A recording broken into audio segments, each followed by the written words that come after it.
তাহলে যে ক্ষণে ক্ষণে ভুলে যায় তাকে কি বলে? ভোলানাথ।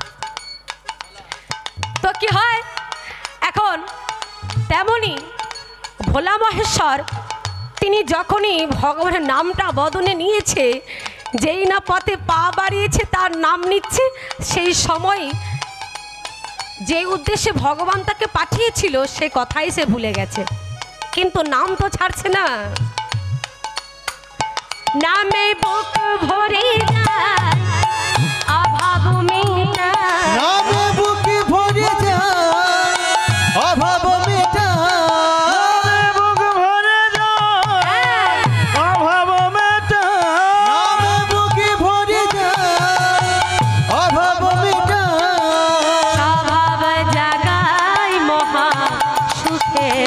একবার কৃষ্ণ কৃষ্ণ কৃষ্ণ বলে মুখে, কৃষ্ণ কৃষ্ণ বলে মুখে, কৃষ্ণ কৃষ্ণ কৃষ্ণ বলে মুখে, কৃষ্ণ কৃষ্ণ বলে মুখে, একবার কৃষ্ণ কৃষ্ণ বলে মুখে, কৃষ্ণ কৃষ্ণ বলে মুখে, কৃষ্ণ কৃষ্ণ বলে মুখে।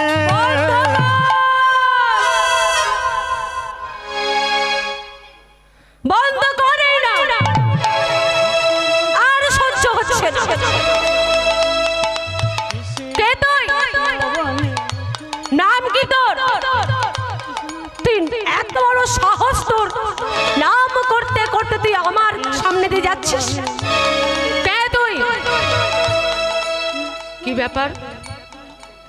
কে তুমি?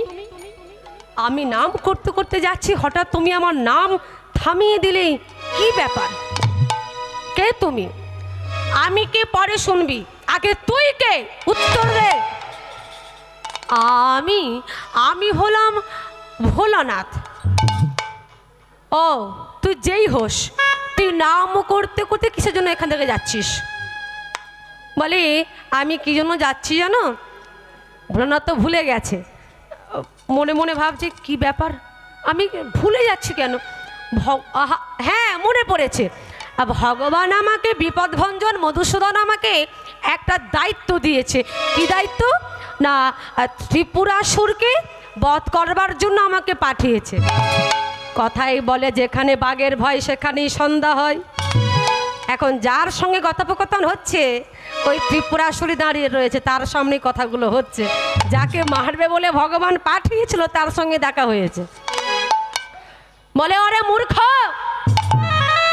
তুই যাকে বধ করবার জন্য এসেছিস তোর সামনে আমি দাঁড়িয়ে রয়েছি, আমি হলাম ত্রিপুরাসুর। ও তুমি হলে ত্রিপুরাসুর? তুমি হলে সেই দৈত্যরাজ ত্রিপুরাসুর যে স্বর্গরাজ্য ছিনিয়ে নিয়েছে, দখল করেছে, সকল দেবদেবীদের ওই স্বর্গ থেকে তাদের তাড়িয়ে দিয়েছে। তুমি হলে সেই ত্রিপুরাসুর? বলছে হ্যাঁ আমি হলাম সেই দৈত্যরাজ ত্রিপুরাসুর।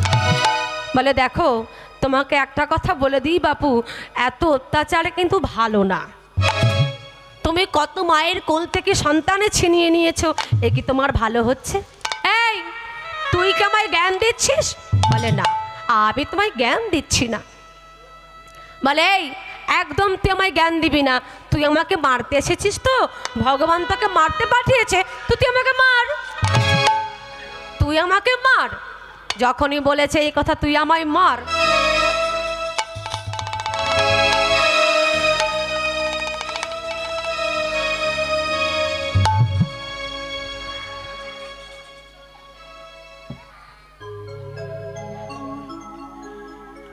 জয় রাধে, জয় নিতাই, জয় গৌর, জয় শ্রী রাধা মাধব।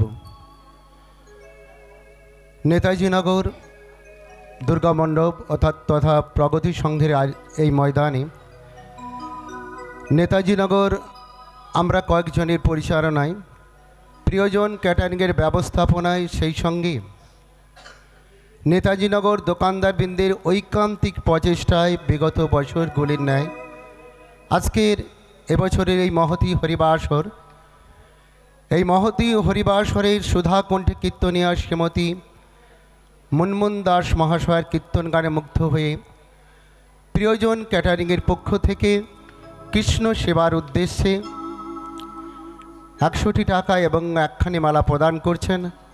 আশা করি আপনারা সবাই হরিধ্বনি সহকারে সমর্থন করবেন। নিতাই গৌর প্রেমানন্দে। হরি বল, হরি বল, হরি বল।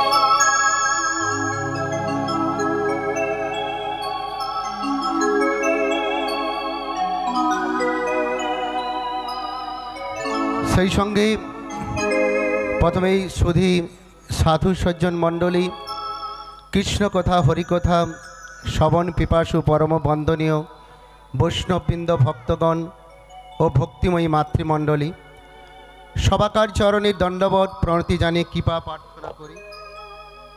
আজকের এই মহতী হরিবাসর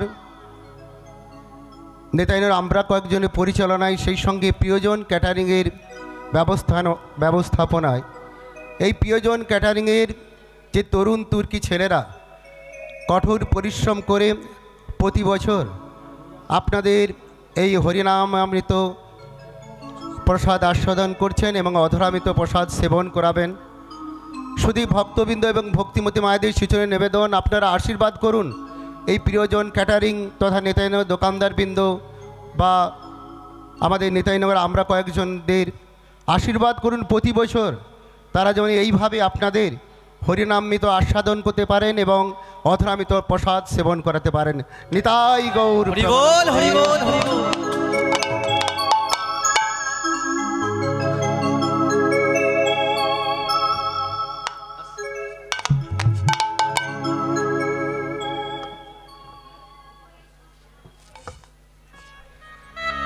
জয় রাধে, জয় নিতাই, জয় গৌর। তুই আমায় মারবি তো? আমায় মার। ভোলানাথ বলছে না, আগে আমি তোমায় মারবো না, তুমি আমাকে আগে মারো। বলছে না, আমি আগে তোকে মারবো না, তুই আগে আমাকে মারো। ভোলানাথ বলছে না, আমি মারবো না, আগে তুমি আমায় মারো, তুমি আগে আমায় মারো। যখনই বারবার এই কথা বলছে, ভোলানাথের কথা শুনে ত্রিপুরাসুর বলছে, ঠিক আছে তোকে আমি আগে মারবো, তুই একটু দূরে সরে যা, দূরে সরে যা। ভোলানাথ দূরে সরে গেল। আর যেই না দূরে সরে গেল, আর এই দিকে ত্রিপুরাসুর ভোলানাথকে মারবার জন্য একটা আগুন বাণ ছাড়ছে, তাকে মারবার জন্য। আর ভোলানাথ যেই না দূরে সরে গেছে, সরে যাওয়া মাত্রই আবার ভগবানের নাম স্মরণ করছে। যেই না বদনে নামটা নিয়েছে, ওই যে ত্রিপুরাসুর ভোলানাথকে মারবার জন্য আগুন বাণ ছাড়ছে, সে তার সেই দিকটাই সে ভুলে গেছে। হ্যাঁ, সে তা ভুলে গেছে। ভগবানের নাম নিচ্ছে কেমন ভাবে? হরি দীন বন্ধু জগতের বন্ধু, হরি দিন বন্ধু জগতের বন্ধু, হরি দীন বন্ধু জগতের বন্ধু, হরি দিন বন্ধু জগতের বন্ধু। জীবের করুণা মেলে লোকে, হরি দিন বন্ধু জগতের বন্ধু, জীবের করুণা মেলে লোকে। কৃষ্ণ কৃষ্ণ কৃষ্ণ বলে মুখে, কৃষ্ণ কৃষ্ণ বলে মুখে। ও কৃষ্ণ কৃষ্ণ কৃষ্ণ বলে মুখে, কৃষ্ণ কৃষ্ণ বলে মুখে, কৃষ্ণ কৃষ্ণ বলে মুখে, কৃষ্ণ কৃষ্ণ বলে মুখে। ও কৃষ্ণ কৃষ্ণ বলে মুখে, ও কৃষ্ণ কৃষ্ণ বলে মুখে, কৃষ্ণ কৃষ্ণ বলে মুখে, ও কৃষ্ণ কৃষ্ণ বলে মুখে। ওই যে ভোলানাথকে মারবার জন্য ত্রিপুরাসুর আগুন বাণ ছাড়ছে, এখন ভগবান মনে মনে ভাবছেই, দেখেছো আমার ভক্ত এমন, যাকে পাঠালাম বধ করবার জন্য ত্রিপুরাসুরকে, আমার ভক্ত ভোলানাথ সে কি করছে, সেই এখন উল্টে আমার নাম করছে। নাম করতে করতে সে সেটাই ভুলে গেছে যে ত্রিপুরাসুরটাকে মারবার জন্য আগুন বাণ ছেড়েছে। কিন্তু আমার ভক্ত সে তো নয়ন বন্ধ করে আমার নাম করছে, তো তাকে যে মারবার জন্য ত্রিপুরাসুর আগুন বাণ ছাড়ছে, হ্যাঁ, ওই আগুন বাণ যদি আমার ভক্তের অঙ্গে লাগে তাহলে সে কি আর প্রাণে বাঁচবে? পুড়ে ছাই হয়ে যাবে। তাহলে আমার ভক্তের ক্ষতি হতে আমি দেব না। আমার ভক্তকে আমাকেই রক্ষা করতে হবে। কিন্তু রক্ষা করব কি করে এখন? মা লক্ষ্মী বলছে, ও প্রভু এত চিন্তা করছো কেন? হ্যাঁ, তুমি এত চিন্তা করছো কেন? রক্ষা করবে কিভাবে? তুমি ওইটা ছেড়ে দাও। বলে কোনটা? বলে যেটা বনবন বনবন করে ঘুরে। বলে সেটা আবার কি গো? হ্যাঁ, সেটা আবার কি? বলে সেটা আবার কি জানো? জানো না, ভুলে গেছো? সুদর্শন চক্র। চক্রটা ছেড়ে দাও। যখনই মা লক্ষ্মী এই কথা বলেছে, ভগবান তার ভক্তকে বাঁচানোর জন্য একটা সুদর্শন চক্র ছেড়ে দিল। আর সেই চক্র ঘুরতে ঘুরতে ঘুরতে ঘুরতে গেল কোথায়? ভোলানাথের কাছে, তার হৃদয় মাঝে, তার এই জায়গাটায় বনবন বনবন বনবন বনবন করে ঘুরছে। আর তার সামনে যে এত কিছু হচ্ছে, ভোলানাথ সে কিছুই জানে না। নয়ন বন্ধ করে এক মনে ভগবানের নাম গাইছে। আর ভক্তকে বাঁচানোর জন্য ভগবান তিনি কি করলেন? আগুন সুদর্শন চক্র ছাড়লেন। আর ওই সুদর্শন চক্রে ত্রিপুরাসুরের ছাড়া ওই আগুন বাণ যেই না গিয়ে ঠেকেছে, ওই আগুন বাণটা ঘুরে ফিরেছে কার দিকে? ত্রিপুরাসুরের দিকে। জয় রাধে। এইবার ত্রিপুরাসুর প্রাণের ভয়ে যেদিকে ছুটে ছুটে পালাচ্ছে, তার পেছন পেছন যাচ্ছে কি? ওই আগুন বাণ। জয় রাধে। ভক্ত তো বেঁচে গেল, কিন্তু সর্বনাশটা কার হলো? যার গর্ভে রয়েছে 5 মাসের সন্তান প্রভাবতী। ওই আগুন বাণে ত্রিপুরাসুরের সারা অঙ্গ পুড়ে গেছে। প্রাণটা এখনো রয়েছে, প্রাণটা এখনো রয়েছে, হ্যাঁ, তার সারা সর্বাঙ্গ পুড়ে গেছে। আর এখানে রাত্রিতে বিছানায় শুয়ে শুয়ে প্রভাবতী অঝোর নয়নে কাঁদছে। স্বামীর চিন্তা করছে, মনে হয় আমার স্বামীর কিছু একটা হয়েছে, মনে হয় আমার স্বামীর কিছু একটা হয়েছে। তা না হলে আমার মন এত কেন কাঁদবে? আমার মন যে মানছে না। নিশ্চয়ই নিশ্চয়ই আমার স্বামীর কিছু না কিছু একটা হয়ে গেছে। দেখুন, জন্ম দিলেই যেমন প্রকৃত মা হওয়া যায় না, আর শাখা সিঁদুর পরলেই প্রকৃত স্ত্রী হওয়া যায় না। তাহলে প্রকৃত মা কাকে বলে? মা ভাতের থালা নিয়ে বসে রয়েছে, খেতে বসেছে সবে মাত্র মা আমার, আর ছেলেটি স্কুল থেকে বাড়ি ফিরছে। ফিরতে ফিরতে হঠাৎ রাস্তায় ছেলেটা হোঁচট খেয়ে পড়লো। যেই না হোঁচট খেয়ে পড়লো, পড়বা মাত্র মা বলে ডেকেছে। মা গো। মা ডাকা মাত্রই, বলা মাত্রই দূর থেকে সেই মা আমার বুঝে নিল আমার ছেলেটির কিছু না কিছু একটা হয়েছে। তাহলে যে মা দূর থেকে বুঝে নেয় যে তার সন্তানের কিছু না কিছু একটা হয়েছে, সেই হলো প্রকৃত মা। আর এখন প্রকৃত স্ত্রী কাকে বলে গো? প্রকৃত স্ত্রী কাকে বলে বলবো? কলিযুগে বলি, এখন স্বামী কর্ম সেরে বাড়ি ফিরেছে, বাড়ি যে ফিরবা মাত্রই, বাড়িতে আসা মাত্রই এখন স্ত্রী কি করেছে? স্বামীকে 1 গ্লাস জল না দিয়ে স্বামীর পকেট ঢালটাচ্ছে। এই হলো প্রকৃত স্ত্রী। তাই তো? ঠিক ঠিক বললাম তো? হ্যাঁ কি না বলুন? হ্যাঁ। জয় রাধেশ্যাম। এখন স্বামীর পকেট হালটাচ্ছে, যখন কিছুই পাচ্ছি না টাকা পয়সা, স্বামীকে বলছে, হ্যাঁ গো তুমি সারাদিন কোথায় গিয়েছিলে? হ্যাঁ, কাজে তো গিয়েছিলে, তো পকেটে টাকা পয়সা নেই কেন, গেল কোথায়? তুমি টাকা আনোনি? আমার খুব শখ ছিল ওই পাশের বাড়ির টুম্পার মা একজোড়া কানের দুল করেছে, আমি দুল করতাম। এই হলো তাহলে প্রকৃত স্ত্রী, তাই তো? না ভুল বললাম? তাহলে প্রকৃত স্ত্রী কাকে বলে? যে দূর থেকে বুঝে নাই যে তার স্বামীর কিছু না কিছু একটা হয়েছে। যেমন এই প্রভাবতী স্বামীর জন্য চিন্তা করছে, পাগলিনীর মতো হয়ে গেছে। সে দূর থেকে বুঝে নিয়েছে তার স্বামীর কিছু না কিছু একটা অঘটন ঘটেইছে, তা না হলে আমার মন কেন এত কাঁদবে?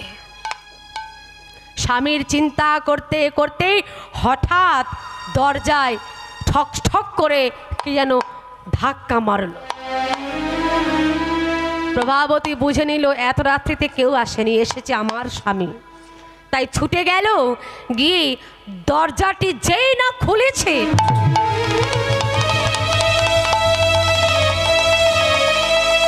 মাগো পুড়ে যাওয়া মানুষ আপনারা দেখেছেন? বাবা, পুড়ে যাওয়া মানুষ আপনারা দেখেছেন? আবারও কে পুড়ে গেছে কিন্তু দেহে এখনো প্রাণটা রয়েছে। প্রভাবতী দেখছে কি অদৃশ্য। প্রভাবতীর কোলে মাথা রেখে শুয়ে পড়েছে ত্রিপুরাসুর। স্বামী, স্বামী গো, কি তোমার কি হয়েছে স্বামী? স্বামী, আমি তোমায় কত করে বলেছিলাম স্বামী তুমি যেও না, তুমি স্বর্গরাজ্যে যেও না, তুমি একা, ওরা 33 কোটি দেবদেবী। তুমি আমার কোনো কথাই শুনলে না। এখন আমি কি করব বলো? আমি কি করব? আমি জানি তুমি বেশিক্ষণ বাঁচবে না, তুমি আমায় ছেড়ে চলে যাবে, কিন্তু তুমি চলে গেলে আমার কি হবে স্বামী বলো? এই সন্তানটাকে নিয়ে আমি কোথায় যাব, কার কাছে যাব? তোমাকে কত করে আমি নিষেধ করেছিলাম, তুমি আমার কোনো কথাই শুনলে না। প্রভাবতী, তুমি আমাকে অনেকবার নিষেধ করেছো, কিন্তু আমি তোমার কোনো কথাই শুনিনি। প্রভাবতী,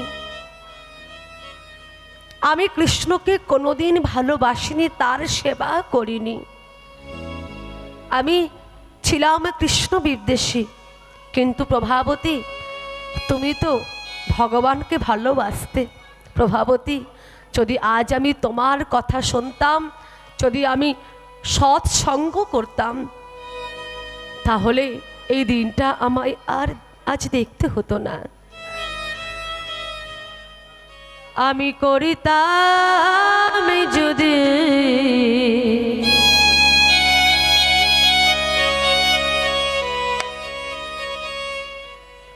সাধু সঙ্গ,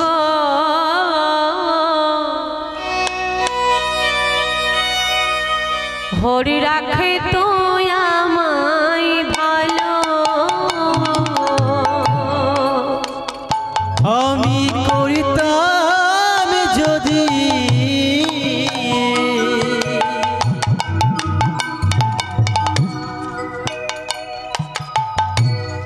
সাধু সঙ্গ,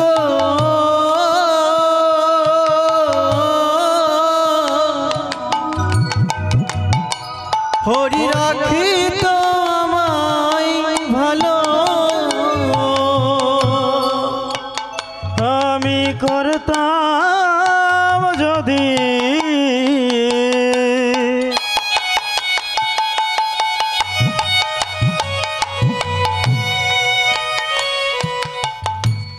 সাধু সঙ্গ,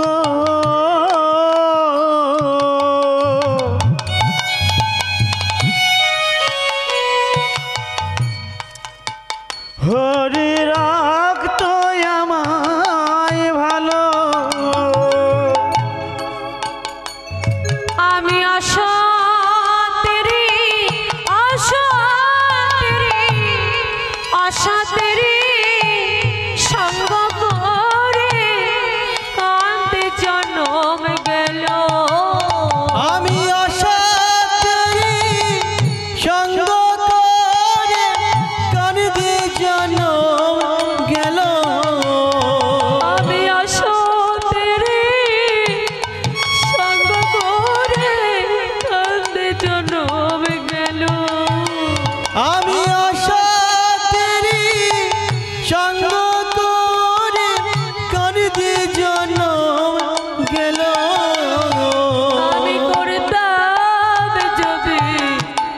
সাধু সঙ্গ হরি রাখিত আমায় ভালো। আমি করতাম যদি সাধু সঙ্গ রাখিত হরি ভালো। আমি করতাম যদি সাধু সঙ্গ রাখিত হরি ভালো। প্রভাবতী, যদি আমি সাধু সঙ্গ করতাম, যদি আমি তোমার কথা মেনে চলতাম, তাহলে আজ আমাকে এই দিনটা দেখতে হতো না, আমার এত কষ্ট আজ হতো না। প্রভাবতী, কি করব বলো? আমি তো বেশিক্ষণ বাঁচবো না, কিন্তু স্বামী তুমি চলে গেলে আমার কি হবে বলো? আমি যে আমার গর্ভে রয়েছে তাকে নিয়ে আমি বাঁচবো কি করে? তোমায় ছাড়া আমি চলবো কি করে? প্রভাবতী, আমি অনেক কষ্টে তোমার কাছে ছুটে এসেছি, কেন জানো? কারণ সকল দেবদেবীরা তারা খোঁজ করছে যে দৈত্যরা এখনো আছে কিনা। যদি কেউ এখনো থেকে থাকে তাহলে তারাও একদিন আমার মতো স্বর্গে গিয়ে অত্যাচার করবে। তাই প্রভাবতী, যদি তারা তোমাকে দেখতে পায় তোমাকেও প্রাণে বাঁচিয়ে রাখবে না, তোমাকেও মেরে ফেলবে, আর তোমাকে মেরে ফেলবে এবং তোমার গর্ভে যে রয়েছে সেও মারা যাবে। প্রভাবতী, আমি তোমাকে বলি শোনো, দেখো আমি তো বেশিক্ষণ বাঁচবো না, তুমি আমাকে জড়িয়ে ধরে কাঁদলেও কিছুক্ষণ পর আমার দেহ থেকে প্রাণ পাখিটা উড়ে চলে যাবে। আর আমাকে জড়িয়ে ধরে কাঁদলে কি হবে? তুমি আমাকে আর ফিরে পাবে না। প্রভাবতী, তোমাকে বাঁচতে হবে, তোমার গর্ভের যে রয়েছে তাকে বাঁচতে হবে। প্রভাবতী, তুমি পারবে না তোমার সন্তানটাকে তুমি মানুষের মতো মানুষ করে তুলতে? পারবে না? বলো না প্রভাবতী, তুমি পারবে না?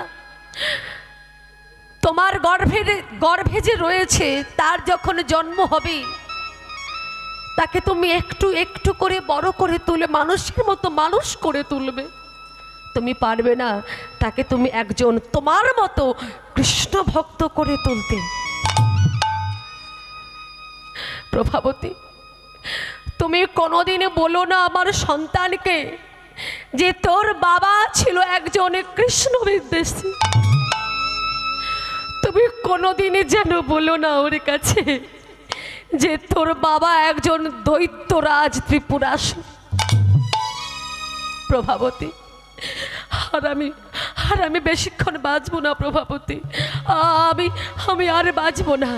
এই কথা বলতে বলতে প্রভাবতীর কোলে ত্রিপুরাসুর দেহ রাখলো। তার দেহ থেকে প্রাণ পাখিটা উড়ে চলে গেল। স্বামী গো, স্বামী গো,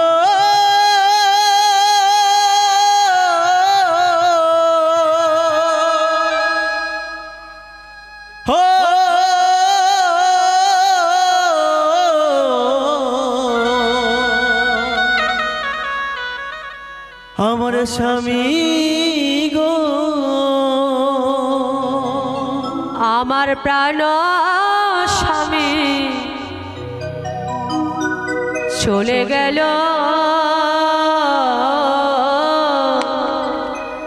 কোন জানা। আমার প্রাণ স্বামী চলে গেল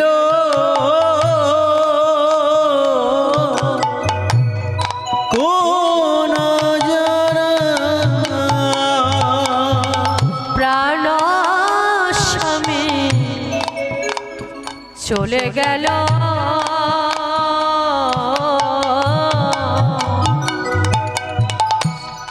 কোন জানা। আমার প্রাণ স্বামী চলে গেল কোন জানা। আমি ভাবিনি কোনদিনও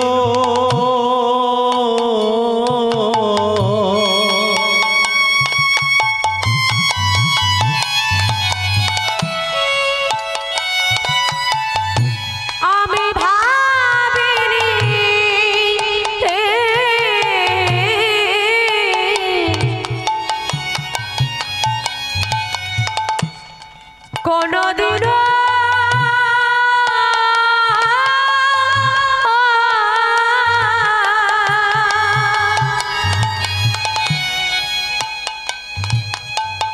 আমি ভাবিনি,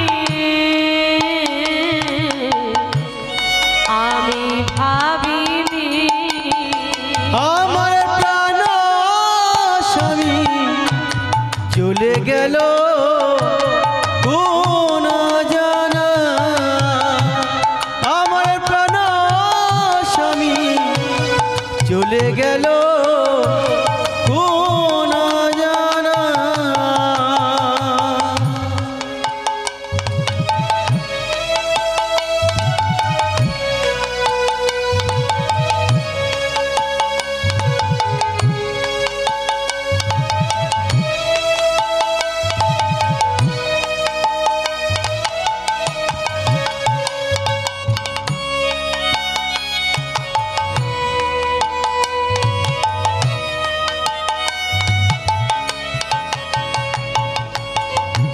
হাই নিয়তি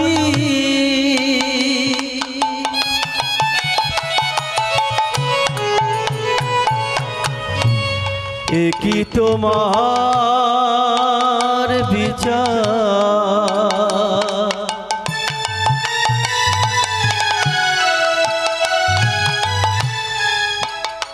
কেন দিয়ে বিধি বিধি রে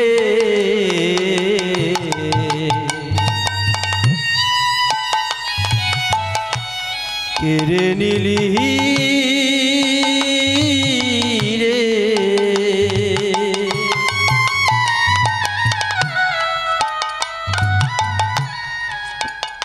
আমি কোন জনমের অপরাধে সাজিয়ে দিলি জনম দুঃখিনী।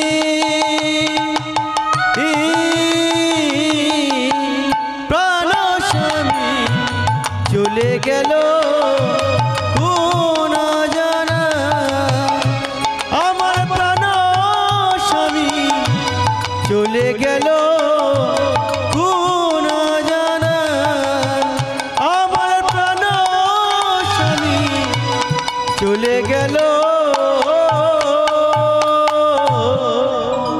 কোন জানা। প্রভাবতী একা হয়ে গেল, গর্ভে রয়েছে তার সন্তান। প্রভাবতী কি করলো, ঘর ছেড়ে চলে যাচ্ছে যেদিকে দু চোখ যায়। কেন চলে যাচ্ছে? তার গর্ভের যে রয়েছে তাকে বাঁচানোর জন্য। এইভাবে ছুটতে ছুটতে যাচ্ছে। 3 দিন হয়ে গেল। প্রভাবতী বড় ক্লান্ত হয়ে পড়েছে, আর চলতে পারছে না। কি করেছে বাবা? একটা গাছের তলায় বসে পড়েছে। ফাঁকা মাঠ, আশেপাশে কেউ কোথাও নেই। সেই গাছের তলায় বসে পড়েছে প্রভাবতী। মনে মনে ভাবছে, আর পারছি না, বড় কষ্ট হচ্ছে, বড় ক্লান্ত হয়ে পড়েছি। 3 দিন প্রভাবতী কিছু খাইনি। মনে মনে ভাবছি, আমি তো 3 দিন খাইনি, নিশ্চয়ই আমার গর্ভে যে রয়েছে সেও বোধহয় খাইনি। না না, আমাকে খেতে হবে। আমি না খেলে যে আমার গর্ভের সন্তানটা সেও খেতে পাবে না। কি করেছে মা জানেন? গাছ থেকে একটা ফল পেড়েছে। ফলটা পেড়ে একটু একটু করে আস্বাদন করলো, সেবা নিল। সেবা নেবার পর বলছে, এই যে আমি খেলাম, এইবার আমার গর্ভে যে রয়েছে আমার সন্তান সেও পেল, সেবা পেল। কিন্তু আমি তো 3 দিন ঘুমাইনি, আমার গর্ভের সন্তানটাও ঘুমায়নি। আমাকে ঘুমাতে হবে, আমি ঘুমালে ও ঘুমাবে। তাই কি করেছে মা, বড় ক্লান্ত হয়ে পড়েছে তো নয়নটা বন্ধ করা মাত্রই ঘুমিয়ে পড়েছে। আর যেই না ঘুমিয়ে পড়েছে, তার কিছুক্ষণ পর সেই ফাঁকা মাঠ দিয়ে রাস্তা দিয়ে যাচ্ছিল কে? একজন দেবতা। সে কেমন দেবতা? সে দেবতা এমনই একজন দেবতা যে নিজের গুরুপত্নীকে পর্যন্ত ছাড়েনি। সে কে? সে আর অন্য কেউ না, সে হলো স্বর্গের দেবরাজ ইন্দ্র। সেই রাস্তা দিয়ে যাচ্ছিল ইন্দ্র, দেবরাজ ইন্দ্র। যেতে যেতে হঠাৎ লক্ষ্য পড়ল প্রভাবতীর দিকে। অদূর থেকে দেখতে পেল কে যেন গাছের তলায় বসে আছে। কে? কে ওই মেয়েটি? দেখতে তো হয় কে মেয়েটা। যে না আরেকটু কাছে গেছে, ও আরে মেয়েটি তো ঘুমিয়ে পড়েছে। ওর গর্ভে রয়েছে সন্তান, দেখি মনে হচ্ছে মেয়েটি গর্ভবতী। তো সে যাই হোক, মেয়েটিকে দেখতে খুব সুন্দরী। হ্যাঁ, ওকে আমি আমার পাশে রাখবো, ওকে প্রাণে মারবো না। ওর গর্ভে যে রয়েছে আর তার জন্ম হয়ে গেলেই তাকে আমি গলা টিপে শেষ করে দেব, আর মেয়েটিকে আমি আমার পাশে রেখে দেব। এই ভাব মনে করে যেই না আর একটু কাছে গেছে, আরে আরে এ তো ত্রিপুরাসুরের স্ত্রী প্রভাবতী। সর্বনাশ! যাই হোক, ত্রিপুরাসুরের স্ত্রী হোক আর যাই হোক, ও তো দেখতে সুন্দরী, ওকে আমি আমার কাছে রাখবো, ওকে মারবো না, ওর সন্তানটাকে মেরে একেবারে শেষ করে দেব। এই ভাব মনে করে ওই ঘুমন্ত প্রভাবতীর মাথার চুলগুলোকে ধরে যেই না টান দিয়েছে, চলো চলো আমার সঙ্গে। প্রভাবতীর চমকে উঠেছে, কে কে তুমি? আমায় ছেড়ে দাও, আমায় তুমি ছেড়ে দাও, আমায় তুমি মেরো না, আমায় তুমি মেরো না, ছেড়ে দাও, ছেড়ে দাও তুমি। চলো চলো আমার সঙ্গে। আমি তোমার কি দোষ করেছি, কি অপরাধ করেছি? তুমি কেন আমার এত অত্যাচার করছো? আমায় আমায় তুমি ছেড়ে দাও, আমায় তুমি মেরো না, আমায় তুমি মেরো না। প্রভাবতী তাকে এমন ভাবে টেনে নিয়ে যাচ্ছে, তার মাথার চুলগুলোকে ধরে টানতে টানতে নিয়ে যাচ্ছে। রাস্তায় পড়ে থাকা ইট, বালি, নুড়ি, পাথর তার গর্ভে যেই না আঘাত লাগলো, আঘাত লাগা মাত্রই গর্ভ থেকে শুরু হয়ে গেল অসহ্য যন্ত্রণা, ব্যথা বেদনা, রক্তপাত। প্রভাবতীকে টানতে টানতে নিয়ে যাচ্ছে। প্রভাবতী এক হাতে নিজের গর্ভটাকে ধরে আগলে রেখে আর এক হাত দিয়ে বিপদ ভঞ্জন মধুসূদনকে ডাকছে, দয়ামা দয়াময়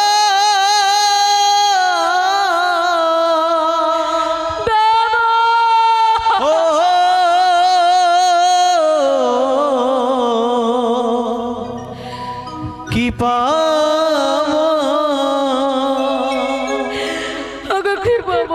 রক্ষা করো, তুমি আমায় রক্ষা করো, আমায় তুমি বাঁচাও, আমায় বাঁচাও। এতবার ভগবানকে ডাকছে, ভগবান আসছে না। এটা কেন? কেমন বলুন তো? যখন দ্রৌপদীর বস্ত্রহরণ হয়, যতক্ষণ দ্রৌপদী নিজের লজ্জাকে ঢেকে রেখেছিল আর একগাদ দিয়ে ভগবানকে ডাকছিল, ভগবান কিন্তু ততক্ষণ আসেনি। আর যেই না দুটি হাত প্রসার করে ভগবানকে ডাকতে শুরু করলো, ভগবান দ্রৌপদীকে তাকে বাঁচালো। হ্যাঁ, তেমনই প্রভাবতী যতক্ষণ নিজের গর্ভটাকে আগলে রেখে এক হাত দিয়ে ভগবানকে ডাকছে, ভগবান আসছে না। আর যেই না প্রভাবতী দুটি হাত প্রসার করে ভগবানকে ডাকতে শুরু করলো, দয়াময় তুমি আমায় রক্ষা করো, ওগো বিপদে ভঞ্জন মধুসূদন, তুমি আমার বিপদ থেকে রক্ষা করো। ভগবান কি না এসে থাকতে পারে গো? ভক্তের উপরে এই কষ্ট দেখে ভগবান যে থাকতে পারলেন না, ডাকলেন নারদকে। নারদ, নারদ, কোথায় তুমি? নারদ, এসো এসো নারদ। প্রভু তুমি আমায় ডাকছো? হ্যাঁ নারদ, দেখতে পাচ্ছ, দেখতে পাচ্ছ, ভালো করে দেখো। একজন কৃষ্ণ ভক্ত নারীর ওপর ওই দেবরাজ ইন্দ্র কেমন অত্যাচার করছে, এই জন্য ওকে দেবতা করে বানানো হয়েছিল। দেখো নারদ, ও হলো প্রভাবতী, আমার ভক্ত, ওর গর্ভে রয়েছে সন্তান, আর এমন অত্যাচার করেছে ওর ওপর, মেয়েটির ওপর তার গর্ভে সন্তানটা মারা গেছে। নারদ, তোমাকে পূর্ণ দায়িত্ব নিতে হবে, তোমাকে প্রভাবতীকে বাঁচাতে হবে এবং তার সন্তানটাকেও তোমায় বাঁচাতে হবে। পারবে তুমি নারদ? প্রভু, নিশ্চয়ই পারবো দয়াময়, তুমি আমায় আশীর্বাদ করো, তুমি আমার পাশে থাকলে আমি নিশ্চয়ই পারবো। যাও নারদ, তুমি আর বিলম্ব করো না, আমার ভক্তকে তুমি বাঁচাও নারদ, বাঁচাও, যাও। দেবর্ষি নারদ প্রভুর চরণে প্রণাম জানিয়ে চলেছেন সেই ভক্তকে রক্ষা করবার জন্য। কেমন ভাবে চলেছে? রাধে কৃষ্ণ গোবিন্দ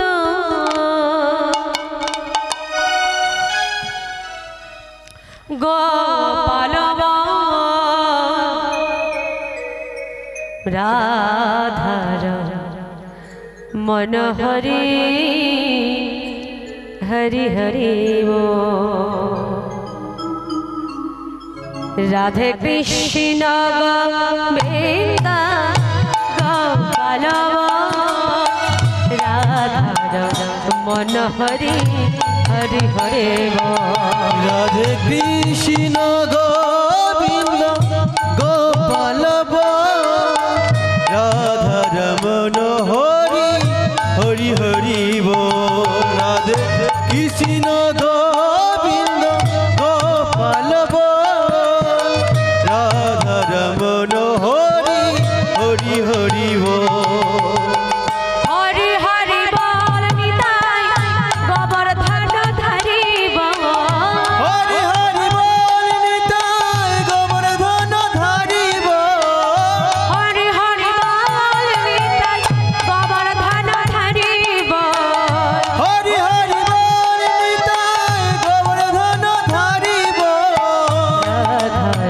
রাধা হরে হরি হরে বল। রাধে কৃষ্ণ গোবিন্দ গোপাল রাধা রমন হরি হরি হরি বল। রাধে কৃষ্ণ গোবিন্দ গোপাল রাধা রমন হরি হরি হরি বল। ও রাধা রমন হরি হরি হরি বল। হরি বল হরি বল হরি বল। হরি হরি বল। হরি বল। নারদ যেই না সেখানে গিয়ে পৌঁছেছে, গিয়ে দেবরাজ ইন্দ্রকে বলছে, একই দেবরাজ ইন্দ্র, ছাড়ো ছাড়ো তুমি ওকে। কি ব্যাপার দেবরাজ ইন্দ্র, তুমি একটা নারীর উপর এইভাবে অত্যাচার করছো? ও তোমার কি করেছে? তুমি এত একটা মেয়ের উপর এত অত্যাচার করছো? ছি ছি দেবরাজ ইন্দ্র, ছি, তুমি ওকে ছেড়ে দাও। দেবরাজ ইন্দ্র বলছে, নারদ আর দেবর্ষি তুমি এসেছো, জানো ও কে? ও হলো ত্রিপুরাসুরের স্ত্রী প্রভাবতী। ওর স্বামী আমাদের স্বর্গে অত্যাচার করেছিল, ওর স্বামীর জন্য আমাদের সবাইকে স্বর্গরাজ্য ছেড়ে দিতে হয়েছিল। হ্যাঁ, তাই ওর স্ত্রী, ওর গর্ভে রয়েছে সন্তান, ওর সন্তানটা জন্ম হওয়ার পর ও হবে ওর বাপের মতো, তাই ওর সন্তানটাকে বাঁচিয়ে রাখবো না, ওকে ওর জন্ম হবার পর ওকে গলা টিপে মেরে দেব, আর মেয়েটিকে দেখতে খুব সুন্দরী, ওকে আমি আমার পাশে রেখে দেব। বাহ বাহ দেবরাজ ইন্দ্র, বাহ, সত্যি দেবরাজ ইন্দ্র, এই জন্য তোমাকে দেবতা করেছিল। দেবরাজ ইন্দ্র, তুমি যার ওপর আজ এত অত্যাচার করছো, তুমি কি জানো ওই মেয়েটিকে? কে ওই মেয়েটি? কে জানো তুমি? ও হলো একজন কৃষ্ণ ভক্ত। দেবর্ষি, তুমি আমায় সত্যি হাসালে। আরে ও কৃষ্ণ ভক্ত হতে যাবে কি করে? ওর স্বামী তো একজন দৈত্য, ওর স্বামী ছিল একজন দৈত্য, তো ওর স্ত্রী কিভাবে কৃষ্ণ ভক্ত হতে যাবে? দেবর্ষি বলছে, আরে আমি তো তোমায় বলছি ও একজন কৃষ্ণ ভক্ত মেয়ে, তুমি ওকে ছেড়ে দাও। আরে কৃষ্ণ ভক্ত বললেই হয়ে গেল? আচ্ছা, আমরা ভক্ত কাকে দেখে চিনব? ভক্ত কিভাবে চিনব আমরা? গলায় তুলসীর মালা, কণ্ঠে, তাই তো, ললাটে তিলক সেবা, নামের ঝলা, মুখে হরে কৃষ্ণ নাম, তাকেই দেখলে আমরা ভক্ত বলে চিনব। কিন্তু এর তো গলায় তুলসীর মালা নেই, তিলক নেই, নামের ঝলা নেই, মুখে হরিনাম নেই, ওকে দেখে চিনব কি করে ও কৃষ্ণ ভক্ত? দেবর্ষি নারদ বলছে, দেখো আমি তোমাকে ঠিকই বলছি, তুমি মানো বা নাই মানো, ও হলো একজন কৃষ্ণ ভক্ত, কৃষ্ণ ভক্ত, কৃষ্ণ ভক্ত, তাই ওকে তুমি ছেড়ে দাও, না হলে ভালো হবে না। যখনই বলেছে এই কথা, কৃষ্ণ ভক্ত বলবা শোনবা মাত্রই প্রভাবতীকে দেবরাজ ইন্দ্র ছেড়ে দিল। মা, মারে, আমি তোরকে চিনতে পারিনি মা, তুই আমাকে ক্ষমা করে দে মা, কারণ কৃষ্ণ ভক্ত দেখলে প্রণাম করতে হয়। মা রে, আমি তো জানতাম না তুই একজন কৃষ্ণ ভক্ত, মা তুই আমায় ক্ষমা কর মা, আমি চলে যাচ্ছি, আমি তোর উপর অত্যাচার করব না, আমি চলে যাচ্ছি মা। দেবরাজ ইন্দ্র শুধু শুনেছে মেয়েটি একজন কৃষ্ণ ভক্ত, শোনবা মাত্র দেবরাজ ইন্দ্র চলে গেল সেখান থেকে। আর এখানে দেবর্ষি নারদ প্রভাবতীকে ডাকছে, মা, মারে, কে কে তুমি? মা, তুই আমায় দেখতে পাচ্ছিস না? বাবা, আমি সবই দেখতে পেতাম, কিন্তু আমার ওপর যেভাবে অত্যাচার করেছে দেবরাজ ইন্দ্র, আমার নয়নে বালি পড়ে আমার নয়নে দুটি বন্ধ হয়ে গেছে বাবা, আমি যে নয়নে আর কিছু দেখতে পাচ্ছি না বাবা। বাবা, আমায় তুমি একটা কলসি এনে দেবে? মারে, কলসি নিয়ে তুই কি করবি? কি আর করবো জানো, আমি কলসি নিয়ে গলায় বেঁধে গঙ্গার জলে আমি ডুবে মরব। এ কি মা, তুই মরবি কেন? বাবা, বিশ্বাস করো, আমি ঘর থেকে বাহির হয়েছি আমি নিচে বাঁচার জন্য নয়, আমার গর্ভে যে সন্তান রয়েছে তাকে বাঁচানোর জন্য। কিন্তু বাবা, আমার ওপর যেভাবে অত্যাচার করেছে দেবরাজ ইন্দ্র, যেভাবে আমার ওপর অনাচার করেছে, তার অত্যাচারে যে আমার গর্ভের সন্তানটা আর বেঁচে নেই। মারে, তুই জানলি কি করে তোর গর্ভের সন্তানটা বেঁচে আছে কিনা মারা গেছে? বাবা, মা জানবে না তার সন্তান এখনো আছে কিনা নেই? বাবা, তাই যদি হবে তাহলে মা খেলে যদি সন্তান খায়, মা ঘুমালে যদি সন্তান ঘুমায়, মা জানতে পারবে না তার সন্তানটা এখনো তার গর্ভে ঠিক আছে না মারা গেছে? যখনই বলেছে এই কথা, দেবর্ষি নারদ বলছে, মা, আমি তোকে কথা দিলাম, যদি তোর সন্তান মারাও যায়, আমি পূর্ণ দায়িত্ব নিলাম, তোর সন্তানকে আমি বাঁচিয়ে তুলব। চল, তুই আমার সঙ্গে চল। বাবা, আমি কোথায় যাব? কোথায় যাবি? আমার সঙ্গে যাবি আমার আশ্রমে। বাবা, সেখানে গিয়ে কি আমি মরা ছেলের জন্ম দেব? আরে তোকে আমি তো বললাম তোর সন্তানকে আমি বাঁচিয়ে তুলব, তুই আমার ওপর ভরসা রাখ। চল, আমার সঙ্গে চল, আজ থেকে তুই আমার আশ্রমে থাকবি, তুই সেখানেই থাকবি, চল আমার সঙ্গে চল। দেবর্ষি নারদের সঙ্গে চলল কোথায়? প্রভাবতী নারদের আশ্রমে। সেখানে গিয়ে প্রভাবতী কি করে? প্রভাবতী যা কিছু কর্ম করে সবই ভগবানের। সারাদিন ওই 24 ঘন্টা ভগবানের নামের মধ্যেই থাকে। হ্যাঁ, সকালবেলা গঙ্গার ঘাট থেকে জল তুলে আনে ভগবানের সেবার জন্য, গাছে ফুল তুলতে যায়, ফুল তুলে ভগবানের সেবার জন্য, চন্দন ঘষে কার জন্য? ভগবানের জন্য। যা কিছু করে তা সবই ভগবানের জন্য করে। ভগবানের পূজা করবার জন্য তার কাছে বসেছে, আর বদনে কি গাইছে? ভগবানকে জানাচ্ছ গো দয়াময়, আমি নিজে বাঁচার জন্য আসিনি, আমি এসেছি আমার সন্তানটাকে বাঁচানোর জন্য। ও ছাড়া যে পৃথিবীতে আপন বলতে আমার আর কেউ নেই। তুমি কৃপা করো প্রভু, আমার সন্তানের যেন কোনো ক্ষতি না হয়। তুমি আমার সন্তানকে সকল বিপদ থেকে রক্ষা করো, ওকে তুমি আগলে রেখো। ওগো দয়াময়, যখন থেকে আমার জ্ঞান হয়েছে আমি তোমায় জেনে এসেছি, তুমি আমার সব। তুমি থেকো দয়াময়, আমাদের পাশে তুমি থেকো। আরে কত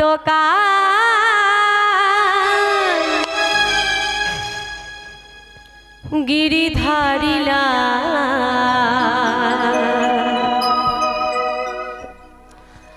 আড়ালে আড়ালে রবে, তুমি আড়ালে আড়ালে রবে।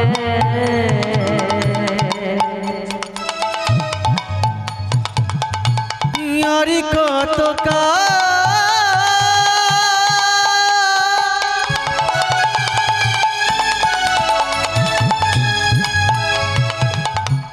গিরিধারিলা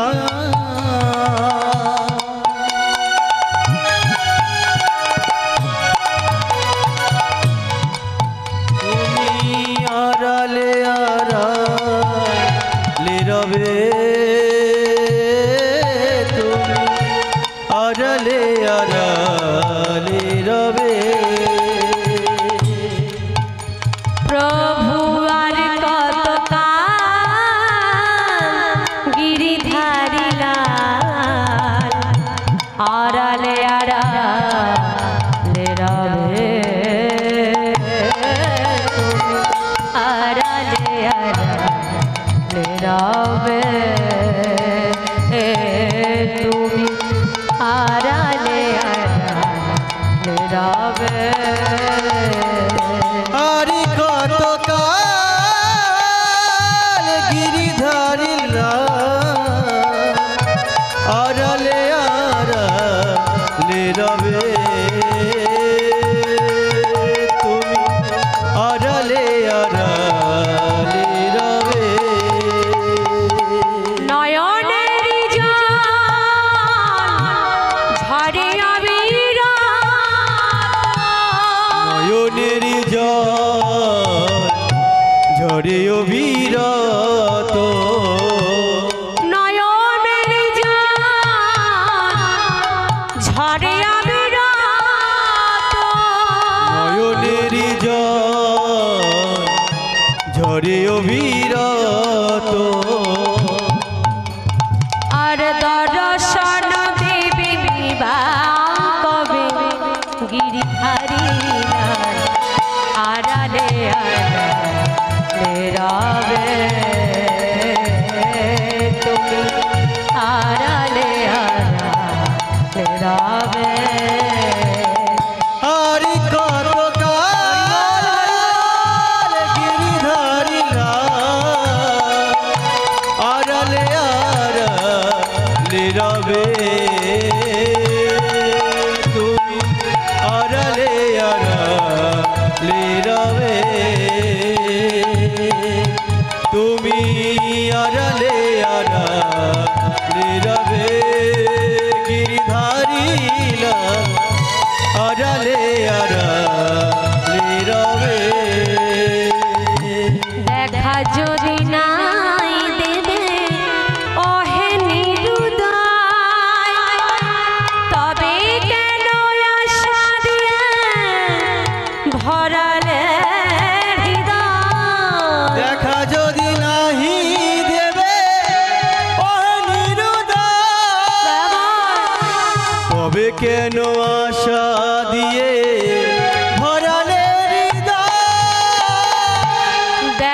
যদি নাই দেবে ওহে নিরুদয়, তবে কেন আশা দিয়ে ভরালে হৃদয়। দেখা যদি নাহি দেবে ওহে নিরুদয়, তবে কেন আশা দিয়ে ভরালে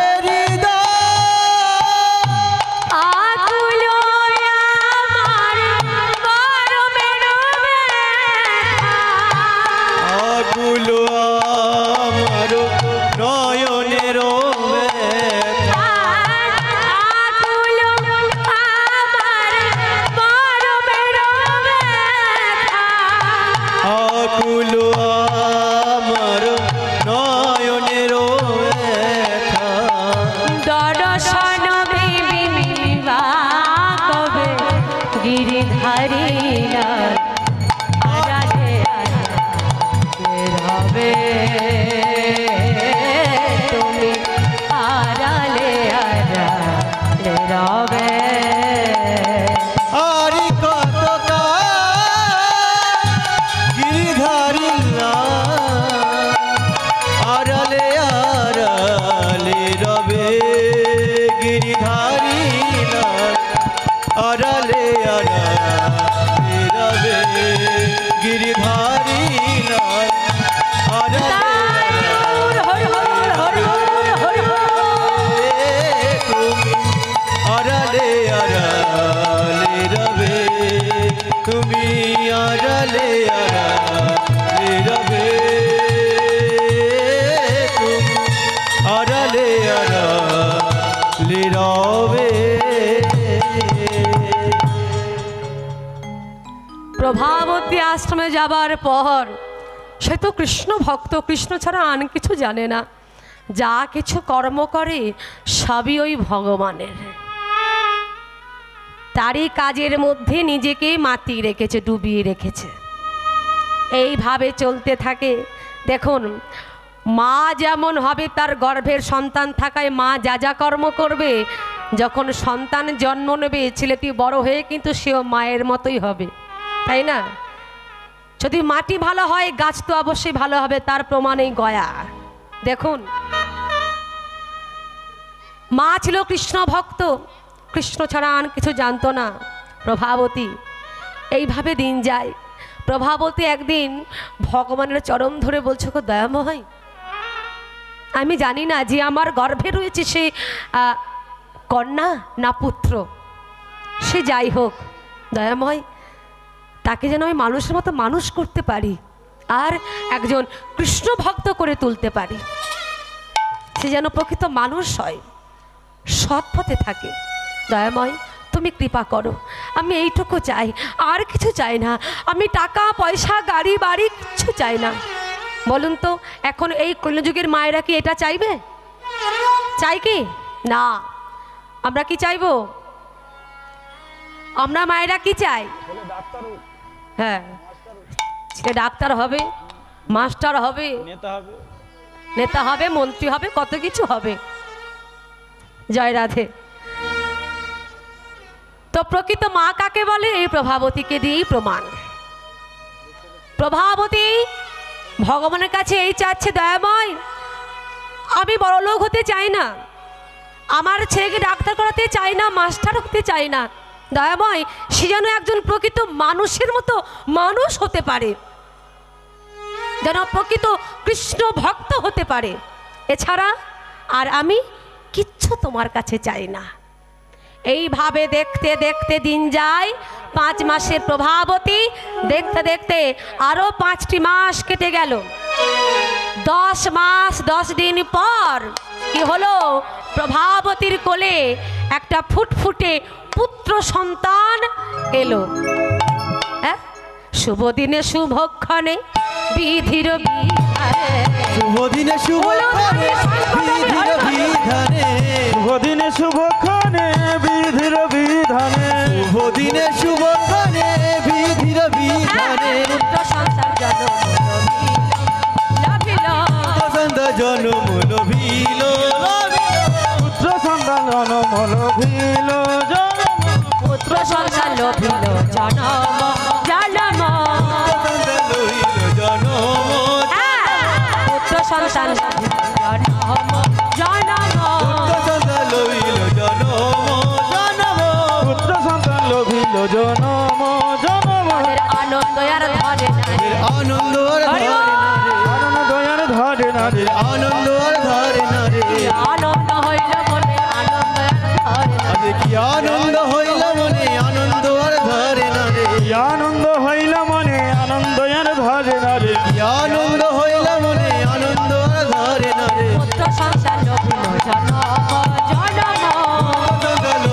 জনম জনম পুত্র সন্তান লোভিল জনম জনম হরি বল হরি বল 10 হরে কৃষ্ণ মাস হরে কৃষ্ণ একজনের ফোন হারিয়ে গেছে কোনো ব্যক্তি যদি পেয়ে থাকেন সেটা একটু জমা দিয়ে দেবেন কমিটির দাদাদের কাছে জমা দিয়ে দেবেন একজনের ফোন হারিয়ে গেছে কেউ যদি গুড়িয়ে থাকেন সেটা কমিটির দাদাদের কাছে দিয়ে দেবেন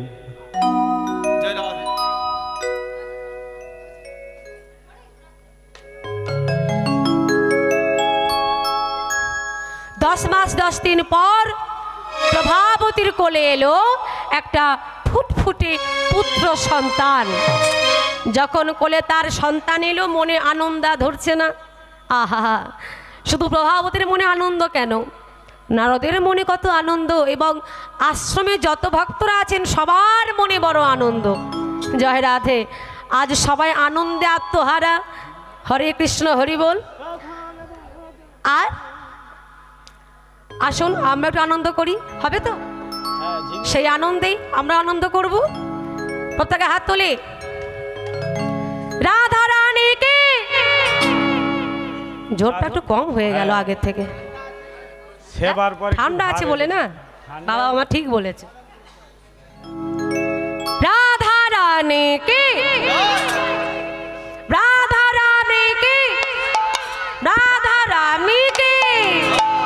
এবার মায়েরা সবাই মিলে মদন এক বলুধ্বনি।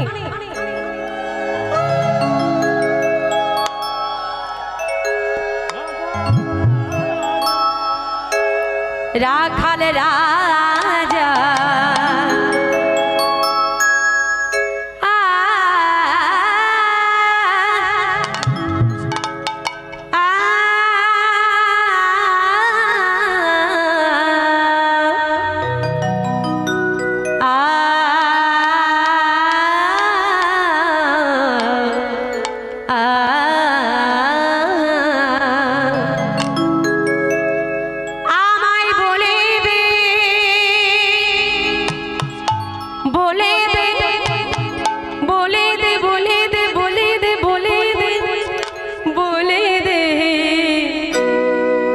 কোথায় বৃন্দাবন, শ্যাম কুণ্ড, রাধা কুণ্ড, গিরি গোবর্ধন। हो राधे राधे बोले दे रे, हो राधे राजा बोले दे रे, कोথায় বৃন্দাবন,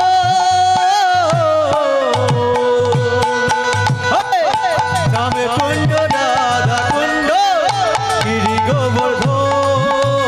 রাখাল রাজা বলে দে রে, রাখাল রাজা বলে দে রে, কোথায় বৃন্দাবন,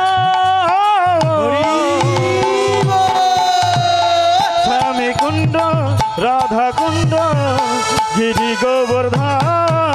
हो राखल राजा बोले दे रे, राखल राजा बोले दे रे, कोথায় বৃন্দাবন, শ্যাম কুণ্ড রাধা কুণ্ড গিরি গোবর্ধন।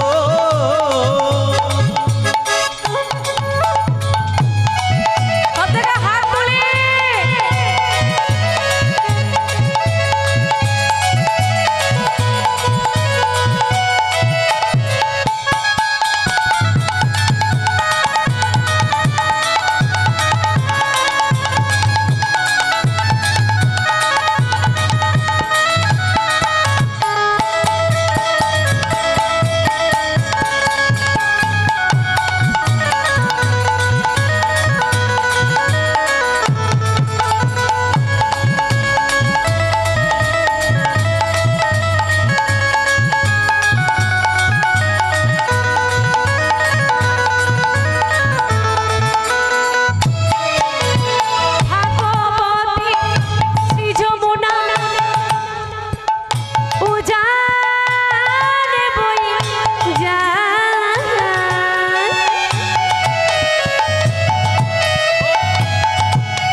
বাঁশরি বাজায় ও ভাগবতী শ্রী যমুনা উজন বয়ে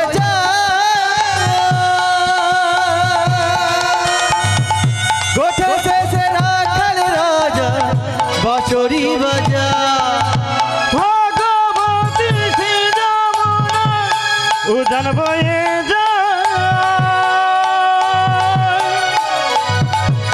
গোঠের সাথে রাখাল রাজা বাঁশরি বাজা বাঁশরি বাজায় রে কানাই বাঁশরি বাজায় ও বাঁশরি বাজাই রে কালা বাঁশরি বাজায় বাঁশরি বাজাই রে কানা বাঁশরি বাজা ও বাঁশরি বাজাই রে কালা বাঁশরি বাজায় ভাগবতী শ্রী যমুনা উজান বয়ে যায় ও রাখাল রাজা বলে দে রে ও রাখাল রাজা বলে দে রে কোথায় বৃন্দাবন শ্যাম কুণ্ড রাধা কুণ্ড গিরি গোবর্ধন রাখাল রাজা বলে দে রে কোথায় বৃন্দাবন ও শ্যাম কুণ্ড রাধা কুণ্ড গিরি গোবর্ধন শ্যামকুণ্ড রাধা কুণ্ড গিরি গোবর্ধন ও শ্যাম কুণ্ড রাধা কুণ্ড গিরি গোবর্ধন শ্যামকুণ্ড রাধা কুণ্ড গিরি গোবর্ধন শ্যাম কুণ্ড রাধা কুণ্ড গিরি গোবর্ধন শ্যাম কুণ্ড রাধা কুণ্ড গিরি গোবর্ধন জয় রাধে জনিতায় জয় গৌর সবাই আনন্দে আত্মহারা আমরা আনন্দে আত্মহারা আর প্রভাবতীর কোলে যখন ফুটফুটে পুত্র সন্তান জন্ম নিল প্রভাবতী জন্ম দিল সেই সন্তানের নাম রাখলো কি স্বামীগত হয়েছে তার সন্তানের নাম দিল গয়া এইবার আমরা জানবো যে গয়া কিভাবে তীর্থে পরিণত হলো গয়া ধীরে ধীরে বড় হচ্ছে যখন তার বয়স 5 বছর পাড়ার ছেলেরা তারা যা যা খেলা করে গয়া কিন্তু তা খেলা করে না একদম সে ছিল সবার থেকে আলাদা পাড়ার ছেলেমেয়েরা যা যা খেলা করে গয়া তা খেলা করে না গয়া কি খেলা করে হরিনামের খেলা করে হ্যাঁ সকল বালকদের বলছে আজ আমরা অন্য খেলা খেলবো কি খেলা গিরি ধারি গোপাল ব্রজ গোপদুলা ও গয়া পরূপ লীলা তব তরুণ তমান গিরি ধারি গোপাল ব্রজ গোপদুলা অপরূপ লীলা তব তরুণ তমান গিরি ধারি গোপাল গিরিধারী গোপাল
হরি বল। তাহলে এই গয়াকে দিয়েই প্রমাণ, গর্ভে সন্তান থাকায় মা যা যা করেছিল, আর সন্তান জন্ম নেবার পর গয়া ধীরে ধীরে যখন একটু একটু করে বড় হচ্ছে, সেই মায়ের আচরণটা নিল। তাহলে মাকে ঠিক হতে হবে, হ্যাঁ, মাটি ভালো হতে হবে, মাটি ভালো হলে গাছ তো অবশ্যই ভালো হবে। আর গয়া যখন ধীরে ধীরে বড় হচ্ছে, দেখবেন পাড়ার ছেলেরা যখন নগর কীর্তনের দলেরা শ্রীখোল বাজিয়ে খোল করতাল নিয়ে যখন সকলের দাঁড়ে দাঁড়ে গিয়ে যখন নগর নগরে কীর্তন করে বেড়ায় না, তাদের সঙ্গে কারা কারা যায় বলুন তো? ছোটো ছোটো বাচ্চারা যায় না, বড় আনন্দ করে, খেলাধুলা করে, ধুলায় গড়াগড়ি দেয়, কাদা মাখামাখি করে।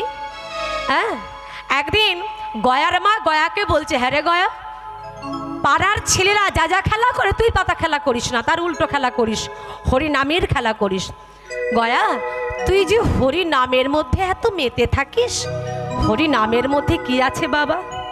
মা গো, আমি তো তোমায় দেখে জেনেছি, তোমাকে দেখে বুঝেছি যে আমার যখন থেকে জ্ঞান হয়েছে আমি তোমাকে দেখে এসেছি যে তুমি সারাক্ষণ ভগবানের নাম করো, তার নামের মধ্যে নিজেকে ডুবিয়ে রাখো।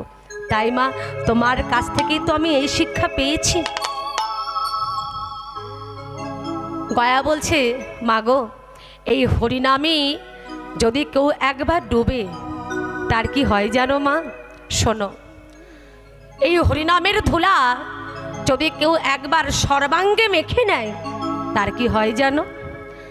ধুলা মাখরে, এই তো ব্রজের ধুলা ধোলা মাখরে, এই তো ব্রজের ধুলা ধুলা মাখো রে, এই তো ব্রজের ধুলা ধুলা মাখো রে, এই তো ব্রজের ধুলা। ধুলা মাখো রে, এই তো ব্রজের ধুলা।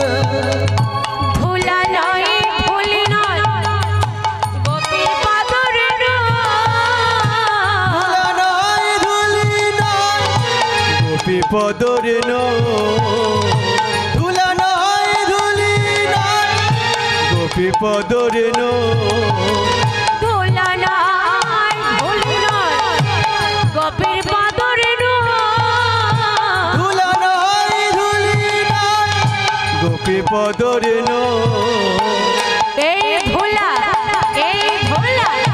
এই ধুলা মেখেছিল নন্দের বেটা কানু। ধুলা মেখেছিল নন্দের বেটা কানু। ধুলা মেখেছিল নন্দের বেটা কানু। ধুলা মাখো রে, এই তো ব্রজের ধুলা। ধুলা মাখো রে, এই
হচ্ছে তার বয়স যখন 20 বছর বয়স হলো গয়ার, গয়া মনে মনে ভাবছে আমি এই আশ্রমের মধ্যে ভগবানকে ডাকলে তার দেখা আমি কোনোদিন পাবো না।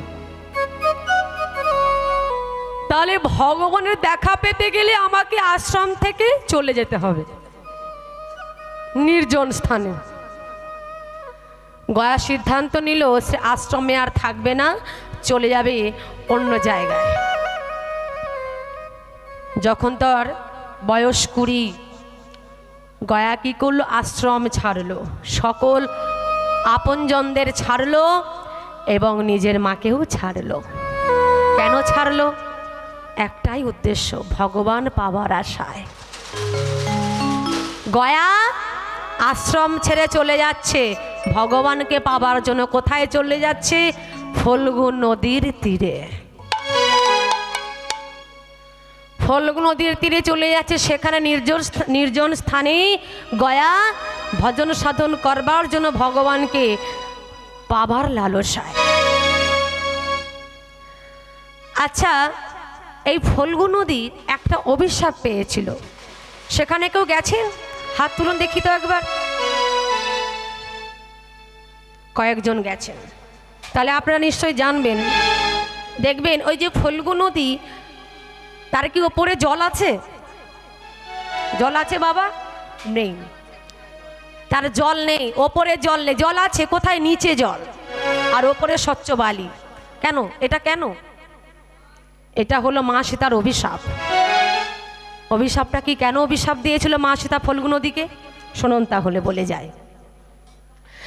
তা যখন পিতার নামে শ্বশুর মশাই দশরথের নামে যখন পিণ্ডদান করেছিল মা সীতা ফল্গু নদীর তীরে, রামচন্দ্রকে ফল্গু মিথ্যে কথা বলেছিল যে মা সীতা আমার তীরে পিণ্ডদান করেনি। এই যে মিথ্যে কথাটা শোনার পর ফল্গু নদীকে মা সীতা বলেছিল, হ্যাঁ রে ফল্গু, তুই এত বড় মিথ্যে কথা আমার স্বামীকে বলতে পারলি? তোর তীরে দাঁড়িয়ে আমি পিতার নামে পিণ্ডদান করলাম, আর তুই কিনা আমার স্বামীকে মিথ্যে কথা বললি। তুই আমাদের স্বামী স্ত্রীর মধ্যে ভাঙন ধরিয়ে দিলে, বিশ্বাসটা ভাঙিয়ে দিলি। হ্যাঁ, আমাদের স্বামী স্ত্রীর মধ্যে মাঝখান থেকে পাঁচিল তুলে দিলি। তুই মিথ্যে কথা বলে আমার হৃদয়টাকে শুকনো করে দিলি। তুই আমার হৃদয়কে শুকনো করে দিয়ে তুই নিজে ভালো থাকবি?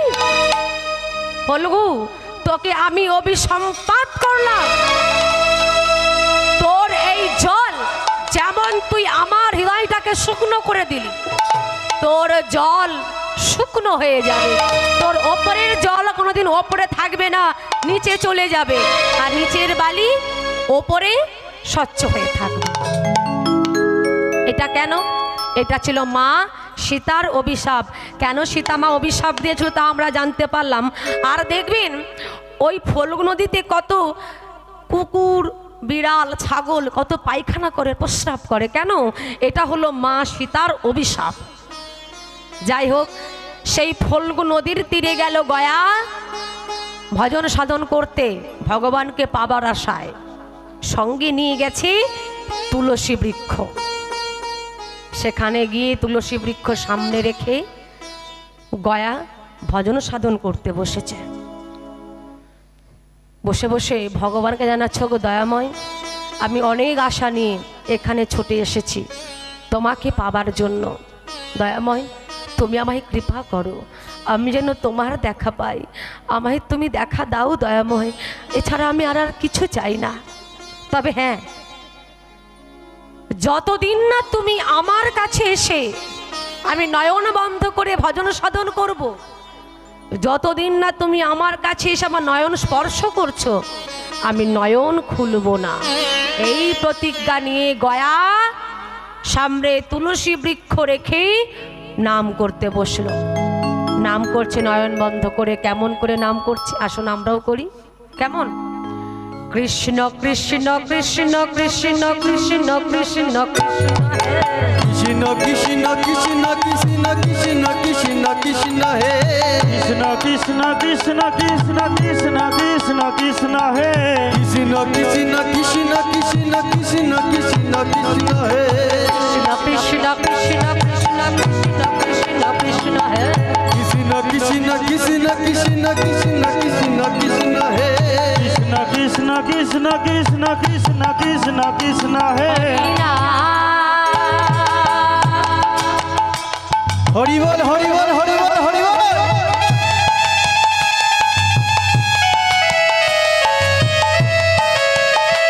কৃষ্ণ না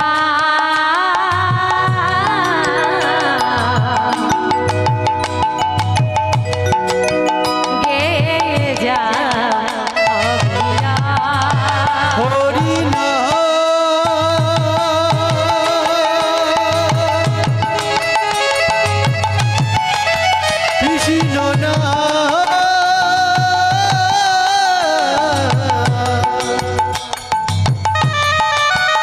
কৃষ্ণ না গে যা অবিরাম হরি নাম কৃষ্ণ নাম গয়ে যাও অবিরাম হরি নাম কৃষ্ণ নাম গে যায় অবিরাম কৃষ্ণ কৃষ্ণ কৃষ্ণ কৃষ্ণ কৃষ্ণ কৃষ্ণ হে কৃষ্ণ কৃষ্ণ কৃষ্ণ কৃষ্ণ কৃষ্ণ কৃষ্ণ কৃষ্ণ হে কৃষ্ণ কৃষ্ণ কৃষ্ণ কৃষ্ণ কৃষ্ণ কৃষ্ণ কৃষ্ণ হে কৃষ্ণ কৃষ্ণ কৃষ্ণ কৃষ্ণ কৃষ্ণ কৃষ্ণ কৃষ্ণ হে গয়া এমন ভাবে ভজন সাধন করছে তার নাম ধীরে ধীরে এক জায়গায় গিয়ে পৌঁছে গেল কোথায় ইন্দ্রলোকে সেই ইন্দ্রদেব দেবরাজ ইন্দ্র যে দেবরাজ ইন্দ্র প্রভাবতীর ওপর অত্যাচার করেছিল সেই ইন্দ্রলোকে এমনভাবে নাম করছে গয়া ধীরে ধীরে সেই ইন্দ্রলোকে সেই নাম গিয়ে ধাক্কা মারছে যখন ধাক্কা মারছে সেই নামের এত গুণ এত মহিমা ইন্দ্রদেব কি করেছে নিজেকে আর স্থির রাখতে পারছে না শচীকে বলছে শচী কে বলো তো কোন ভক্ত এমনভাবে নাম করছে যার নামে আমাকে পাগলও করে দিচ্ছে শচী চলো সেই ভক্তকে আমি একবার নয়নে ভরে দেখতে চাই তাই ইন্দ্রদেব তিনি কি করলেন শচীরে সঙ্গে করি ইন্দ্র লোক ছাড়ি সচিরে সঙ্গে করি ইন্দ্র লোক ছাড়ি সচিরে সঙ্গে করি ইন্দ্র লোক ছাড়ি সচিরে সঙ্গে করি ইন্দ্র লোক ছাড়ি উপনীত গয়া সুরের কাছে কাছে উপনীত গয়া সুরের কাছে কাছে উপনীত গয়া সুরের কাছে কাছে উপনীত গয়া সুরের কাছে কৃষ্ণ কৃষ্ণ কৃষ্ণ কৃষ্ণ কৃষ্ণ কৃষ্ণ কৃষ্ণ ও কৃষ্ণ কৃষ্ণ কৃষ্ণ কৃষ্ণ কৃষ্ণ কৃষ্ণ কৃষ্ণ হে কৃষ্ণ কৃষ্ণ কৃষ্ণ কৃষ্ণ কৃষ্ণ কৃষ্ণ কৃষ্ণ হে কৃষ্ণ কৃষ্ণ কৃষ্ণ কৃষ্ণ কৃষ্ণ কৃষ্ণ কৃষ্ণ হে গয়ার হরিনাম ধীরে ধীরে আরো এক জায়গায় গিয়ে পৌঁছালো কোথায় না ব্রহ্মলোক ব্রহ্মলোকে গিয়ে সেই নাম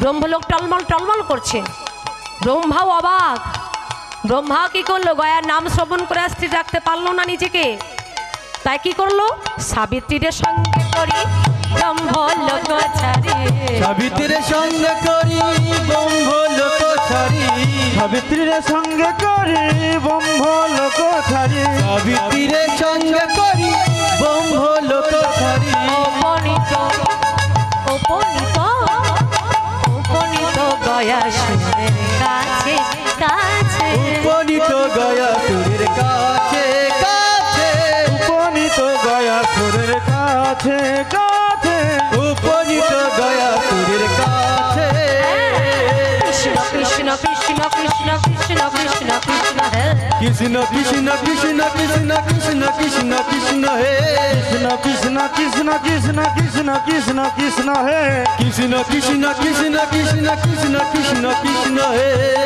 গয়ার হরিনাম আরো এক জায়গায় গিয়ে পৌঁছালো। কোথায় না শিবলোক।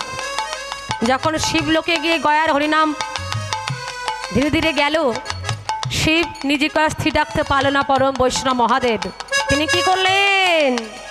হ্যাঁ, পার্বতীকে সঙ্গে করি শিব লোক ছাড়ি, পার্বতীর সঙ্গে করি শিব লোক ছাড়ি, পার্বতীর সঙ্গে করি শিব লোক ছাড়ি, পার্বতীর সঙ্গে করি শিব লোক ছাড়ি, উপনীত গয়া সুরের কাছে কাছে, উপনীত গয়া সুরের কাছে কাছে, উপনীত গয়া সুরের কাছে কাছে, উপনীত গয়া সুরের কাছে।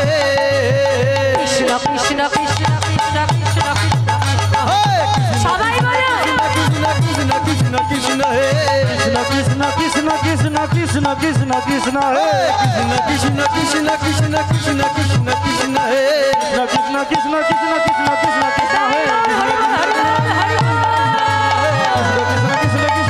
কৃষ্ণ কৃষ্ণ হে কৃষ্ণ কৃষ্ণ কৃষ্ণ কৃষ্ণ কৃষ্ণ হে কৃষ্ণ কৃষ্ণ কৃষ্ণ কৃষ্ণ হে কৃষ্ণ কৃষ্ণ কৃষ্ণ হে। হরি বল হরি বল হরি বল। সকল দেব দেবীগণ আসন পেতে বসেছে। এই যে আপনারা যেমন আসন চটে বসে আপনারা হরিনাম শ্রবণ করছেন সকল ভক্তগণ, তেমনই গয়া হরিনাম করছে নয়ন বন্ধ করে। সে তো দেখতে পাচ্ছে না কাউকে, নয়ন বন্ধ করে নাম করছে। আর তার নাম শ্রবণ করে নামে মুগ্ধ হয়ে সকল দেবদেবীগণ তারা স্বর্গ থেকে ছুটে এসেছে গয়ার কাছে। হ্যাঁ, তারাও গয়ার সঙ্গে হরিনাম করছেন।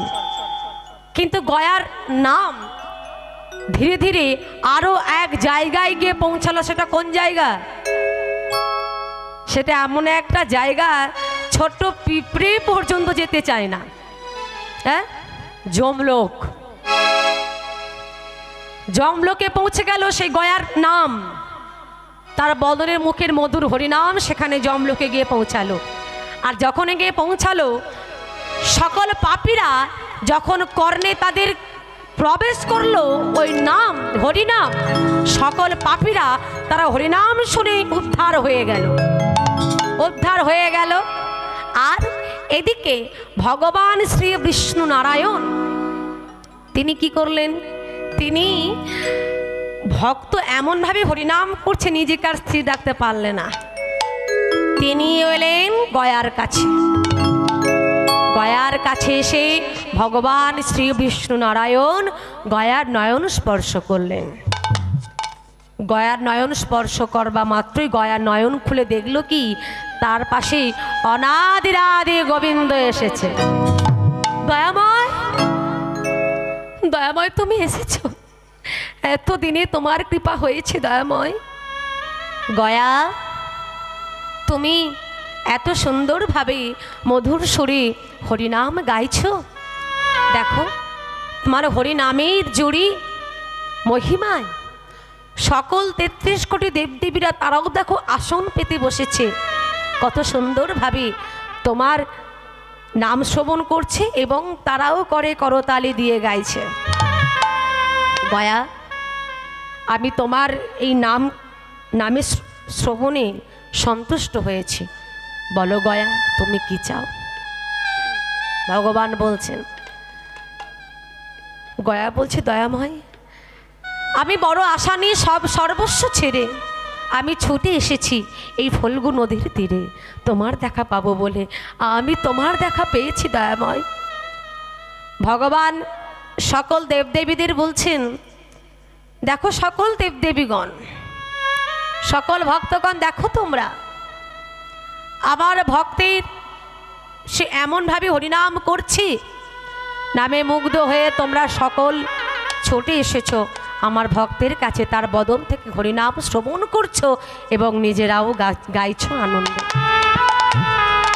সবাই শুনে রাখো একটি কথা, আমার ভক্তকে দিয়ে এই গয়াকে দিয়ে আমি এক তীর্থে পরিণত করব। যখন বলেছে এই কথা সকল দেবদেবীগণ শুনে বলছে, দয়াময় তুমি যখন তোমার ভক্তকে দিয়ে তীর্থে পরিণত করবে, তাহলে এই তীর্থের মহিমা কি হবে? ভগবান বলছেন, দেখো জন্মিলে মরিতে হবে, জন্মালে মরতে হবে। তো যারা নরক যন্ত্রণা থেকে উদ্ধার পাচ্ছে না, তাদের পরিবারের কেউ যদি এই গয়ায় এসে তাদের নামে পিণ্ড দান করে এখানে গয়ায় এসে, তাহলে তাদের যারা নরক যন্ত্রণা থেকে উদ্ধার পাচ্ছে না, তারাও উদ্ধার হয়ে যাবে, উদ্ধার হয়ে আবার আমার চরণ লাভ করবে। নিতাই গৌর হরি বল। হরি বল, হরি বল। গয়াকে ভগবান বলছেন, গয়া বলো তুমি কি চাও? দয়াময় আমি অন্য কিছু চাই না, এই মুহূর্তে তুমি আমার মৃত্যু দাও। মৃত্যু? তোমার কেমন চাওয়া গয়া? তোমার জীবন এখন অনেকটা বাকি রয়েছে, তোমার তো এখন মৃত্যু নেই। দয়াময় আমি জানি, দয়াময় জন্মিলে মরিতে হবে, কিন্তু দয়াময় আমি যে আর বেঁচে থাকতে চাই না। কেন জানো? এই যে তুমি আমায় দেখা দিয়েছো, তোমার এই ভুবন ভোলানো রূপ যে আমি দর্শন করছি, তোমার এই রূপ দর্শন করতে করতে যদি এই মুহূর্তে আমার মৃত্যু হয়ে যায়, তাহলে যে আমার এই মানব জন্ম ধন্য। আর যে সময় আমার মৃত্যুর কথা, সেই সময় যদি আমি তোমার দেখা না পাই, সেই সময় যদি তোমার রূপ দর্শন করতে করতে যদি আমার মৃত্যু না হয়, তাহলে যে আমার এই জীবনটাই বিফলে হয়ে যাবে। তাই দয়াময় আমি আর বেঁচে থাকতে চাই না, তুমি এই মুহূর্তে আমার মৃত্যু দাও। ভগবান বললেন, গয়া তুমি তো আমার ভক্ত, তুমি যা চাইছো তাই হবে। এই মুহূর্তে তুমি আমায় পাষাণ করে দাও। ভগবান তাই করলেন, গয়ার মৃত্যু দিলেন। হ্যাঁ, গয়া পাষাণ হয়ে গেল।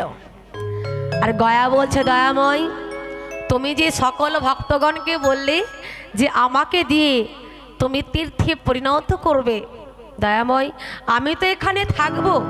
হ্যাঁ দয়াময় আমি এখানে থাকবো ঠিকই, কিন্তু আমি একা থাকবো না, তোমাকেও আমার সঙ্গে থাকতে হবে। গয়া আমি থাকবো কি করে? দয়াময় তোমার একটি চরণ তুমি আমার মস্তকের ওপর অঙ্কিত করে দাও। এই গয়ায় এসে যদি কেউ পিণ্ডদান করে, যারা নরক যন্ত্রণা থেকে উদ্ধার পাচ্ছে, তাদের নামে যদি কেউ এসে এই মস্তকের ওপর পিণ্ডদান করে, তাহলে তাদের পূর্বপুরুষেরা নরক থেকে উদ্ধার পেয়ে আবার তোমার চরণ লাভ করবে, তোমার দর্শন পাবে, তোমার কৃপা পাবে। দয়াময় তুমি তাই করো। গয়া ভক্তের কথা শুনে ভগবান তিনি কি করলেন? একটি চরণ রাখলেন কোথায়? বলি শিরে, আর একটি চরণ রাখলেন গয়া শিরে। তাহলে সবাই জানতে পারলেন গয়া কিভাবে তীর্থে পরিণত হলো এবং সেই গয়ায় পিণ্ডদান করলে কি হয়। হ্যাঁ, এই গয়া কিভাবে জন্ম নিল তা আমরা সবাই জানলাম, কিভাবে তীর্থে পরিণত হলো এবং কিভাবে গয়া ভগবানের কৃপা পেল, তার দেখা পেল। এখানেই আমাদের ভক্ত আর ভগবানের মধুর মিলন। আসুন সবাই মিলে আমরা ভক্ত আর ভগবানের মধুর মিলন একবার দর্শন করি। কেমন? ভক্ত আর ভগবানের মিলন হইল, ভক্ত আর ভগবান